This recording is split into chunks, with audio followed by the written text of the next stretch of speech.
if you could share anything about Gary Hart. I don't know what they wanted me. They just said I didn't ask you anything about Gary Hart and, you know, the kind of guy he was, because he had this great mind and whatnot. So anything you want to share about Gary Hart, go ahead and I mean, and tell me. Gary showed me so many things. I mean, he showed me how the business was and how it really worked, and a lot of ins and outs. And of course, I had a lot of people that did that for me. I was truly blessed in the business that way. But with Gary, it's just a little different because Gary, when he would tell you about it, it would just open up. You know, he would say, "This is how they're going to run this, and this is what we need to do." And you know, if we do a certain angle this way, it'd be good, but it'd be better if we did it like this. Mm-hmm. And he would explain how. And it was amazing the knowledge that man had, and I can't believe that the way they were throwing around money, and at that time that somebody just didn't throw more money at Gary and say, "Here, take the ball and run." Because if anybody could have had a more successful territory, it would have been him. Yep, you're right. No doubt about it. And I'm talking, you know, right after I guess World Class and USWA and all that, and then you had the Global. But he did the Metroplex Arena and had a little run at it, and it was good, but he just really didn't have the financial backer to do what he wanted to. And he was very successful with what he was doing, but you know, that money dries up quick, and then, you know, instead of bringing in talent, you're staying with the local talent. People, you know, same old faces, so they stopped coming. Yeah.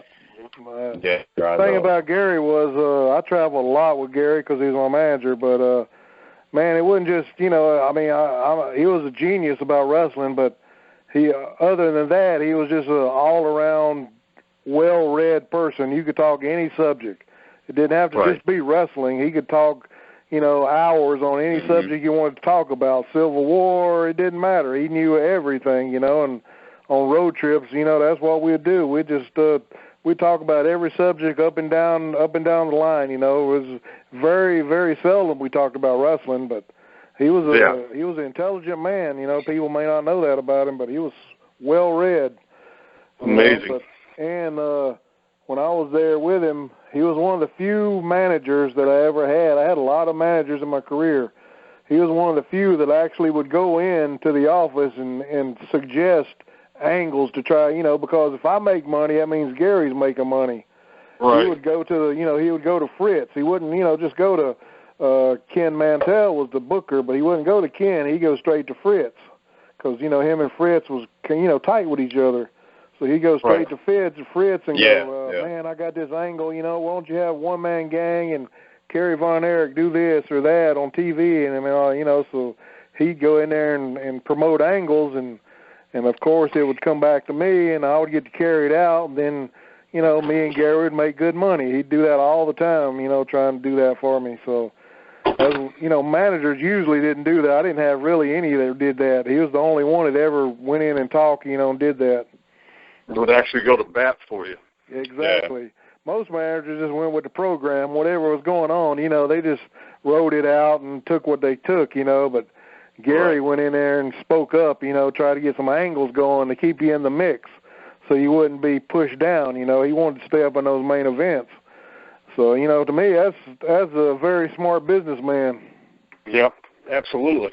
So, but he was a super guy.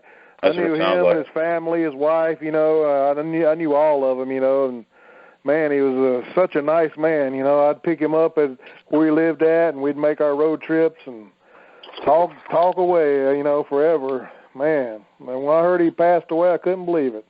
Right. You know, that's what, you know, not just him, but a lot of guys, man. When I heard Tommy Rogers had passed away, you know, I was like, man, that can't be, man. Tommy Rogers, or that's anybody. Every time I hear somebody's name, I'm like, man, I can't believe it.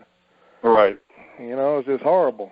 Rod, we talked, you know, Rod, you and I talked about that because I knew I met Tommy, you know, at that time when you were, and Tommy was really nice to me when I met him. He's just a real good guy, I seen, and man, I couldn't believe that.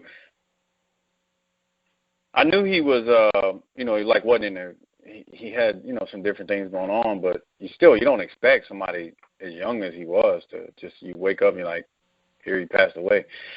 It's crazy. That's another. Yeah, it was sad. That's just another example of talent that never really, you know. Yeah, they had their times, you know, in different territories, you know, as a team. But he was really a super talent that never really got pushes he really deserved, I believe.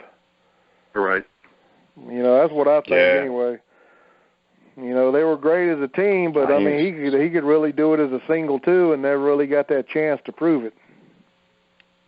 Absolutely. Yeah, he was a great guy. Great guy, man. I've been around him a couple times. He just was really nice guy. He was really nice. Just had demons like a lot of guys, you know. You bet. And once you get caught by them demons, it's hard to knock it away. Yep. You know. So that's right. That's right. That's the bad side of life, or even, you know, I don't know. I ain't gonna say just professional wrestling, but I guess all aspects of life. You know, whether you're a celebrity or whatever you are, I guess, you know, you got those demons that get a hold of you.